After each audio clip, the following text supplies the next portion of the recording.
کراچی کے نظام میں اگر مثلا یہ مان لیا جائے کہ آپ کی بات کہ لارڈ میں جو ہے وہ ریونیو بھی خود کلیکٹ کرے گا، ایکسائز بھی خود کلیکٹ کرے گا، موٹر وہیکل ایگزامینیشن بھی خود کرے گا، اسپتال بھی خود چلائے گا اور ایجوکیشن بھی خود چلائے گا، صفائی کو صفائی کس طرح کرے گی اگر انہوں نے کوئی جواب طلب کرنا ہوا تو؟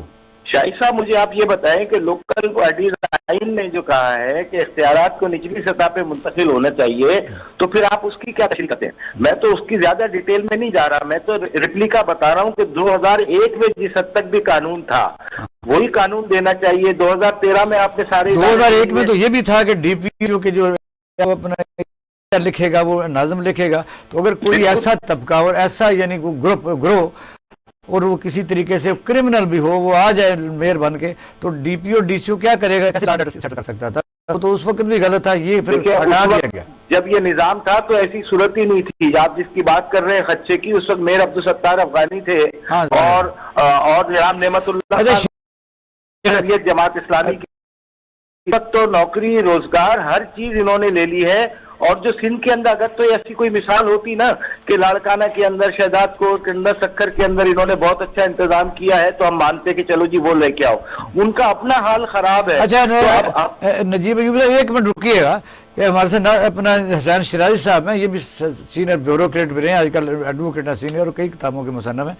یہ جو میں بات کر رہا ہوں لوکل گورنمنٹ کی، آدھا تیتر آدھا بٹیر، مثلا یا تو پورے پاکستان میں ایک ہی سسٹم ہو، لوکل گورنمنٹ پوری دنیا میں کامیاب ہے، کیونکہ اسی لیے سیاسی جماعتوں کے جو لوگ ہیں وہ عام طور پر سیاست میں سیریمونیل لاتے ہیں کہ قانون سازی کرنی ہے، نہ گلی بنانی ہے، نہ سڑک بنانی ہے، نہ روز افتتاح کرنا ہے، کہ تو وہ تو چارم ختم ہو جاتا ہے جو پیسے کمانے والا ہے۔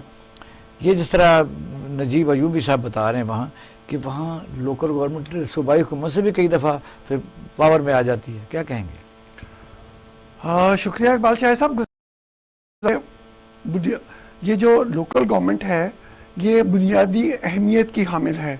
مقامی قیادت وہ مقامی مسائل جو ہیں ان کو بہت اچھی طرح سے سمجھ سکتی ہے کہ جو ان کے یہ انفراسٹرکچر کے جو چھوٹے مسائل ہیں، تعلیم ہے، صحت ہے، اس کو کس طرح سے ہینڈل کرنا ہے۔ لیکن جماعت اسلامی کی بات نہیں، لیکن بدقسمتی سے میں کراچی میں رہا ہوں، نوکری کرتا رہا ہوں۔ بدقسمتی یہ ہے کہ یہ سارا فنڈز اور اختیار کی لوٹ مار کا جھگڑا ہے۔ اگر آپ مجھے اجازت دیں ایک چھوٹا سا واقعہ، میں ایک زمانے میں گھی کارپوریشن آف پاکستان میں ڈائریکٹر آپریشنز تھا۔ کراچی میں یہ بات ہے 1993 کی، کراچی میونسپل کارپوریشن کی پرچی جو پورٹ سے سامان نکلتا تھا وہ صرف اس کو ملتی تھی جو 1% جگہ ٹیکس دیتے تھے ہم کو۔ اور وہ گزارش ہے، نہیں سن لیجئے نا، ہم لوگ آلریڈی 70 کروڑ کا نقصان کر رہے تھے کارپوریشن۔ فاروق ستار صاحب سے ملا، انہوں نے کہا نہیں جی یہ تو سب لوگ دیتے ہیں، آپ کو بھی دینا پڑے گا۔ یہ نقصان یہ ہوگا کہ یہ ہماری فیکٹری بند ہو جائیں گی، گھی ہمارے پاس تھا مارکیٹ کا شیئر، قیمتیں بڑھ جائیں گی، شارٹیج ہو جائے گی، لوگوں کے گھر کو رات کو تڑکا نہیں لگے گا سالن کو، ٹھیک ہے میری جان بھی مصیبت میں آئے گی، مجھے ٹرانسفر کر دیں گے، لیکن یہ بھی دیکھ لیں کہ پھر آپ پہ بھی بوجھ آئے گا۔ اس کے بعد وہ مہربانی فرما کے فاروق ستار صاحب نے مجھے یہ گھی کارپوریشن کو اس سے ایگزیمٹ کیا۔ یہ کے ایم سی یہ سارا پیسوں کا جھگڑا ہے، یہ سارا لوٹ مار کا معاملہ ہے۔ اور اس زمانے میں بھی پاکستان کی جو امپورٹس تھی وہ 7 ارب ڈالر تھی، آپ اور ان میں سے بیشتر کراچی پورٹ سے آتی تھی۔ اب ذرا اس سے حساب لگا لینا کہ وہاں کتنی لوٹ مار بچی ہوئی تھی اور اس سے کتنے پیسے جنریٹ ہو رہے تھے، اور یہ پیسے کتنے سال تک جنریٹ رہے، اور وہ پیسہ جو ہے وہ پھر اس ریاست کے جو ادارے تھے ان کے پھر گلے پڑا نا۔ ہاں یہ ٹھیک ہے۔ اچھا نجیب ایوبی صاحب کیا کہتے ہیں اس مسئلے میں جو ابھی اپنا شیرازی صاحب نے بتایا کہ وہاں تو آپ کا سمندر بھی لگتا ہے، پورٹ ہے بہت بڑی، اس میں پھر لوکل گورنمنٹ انٹر ہوتی ہے؟ جناب یہ بالکل صحیح بات کر رہے ہیں شیرازی صاحب، اور شیرازی صاحب جس دور کی بات کر رہے ہیں وہ متحدہ کے میئر کا دور ہے، اور وہاں یہ پرسنٹیج، یہ تو کم پرسنٹیج بتا رہے ہیں، 4 اور 5% کے اوپر جناب یہ سارے پورٹ سے معاملات ہوتے تھے اور یہ ہوتے تھے۔ میں تو بات کر رہا ہوں جماعت اسلامی کے دور کی 2001 کی کہ جس میں 4 ارب روپے کا بجٹ تھا. نعمت اللہ خان اور جماعت اسلامی کے جتنے یو سی چیئرمین تھے انہوں نے پیسے بچا کے اس کو 40 ارب تک پہنچایا, 41 ارب تک اس بجٹ کو. تو ہم نے بجٹ میں کھایا نہیں ہے, ہم نے تو لگایا ہے.